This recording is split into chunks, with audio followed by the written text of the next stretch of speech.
the weirdest thing someone has accused you of doing? A few years ago, I had an older neighbor named Mrs. Grady. She was one of those people who always seemed suspicious of everyone, even if you said hi. One day, she knocked on my door and said, "I know you've been stealing my mail." I laughed, but she wasn't joking.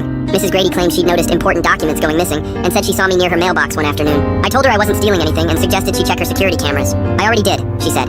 "But you must have hacked into them and edited the footage." I didn't even know how to change my Wi-Fi password, let alone hack her cameras. But no amount of explaining would convince her otherwise. A few days later, I noticed something strange. A package I'd been waiting for was marked delivered, but it wasn't on my porch. That's when it hit me.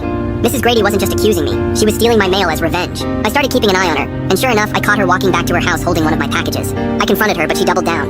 "You stole from me first," she said, waving my package like it was proof of something.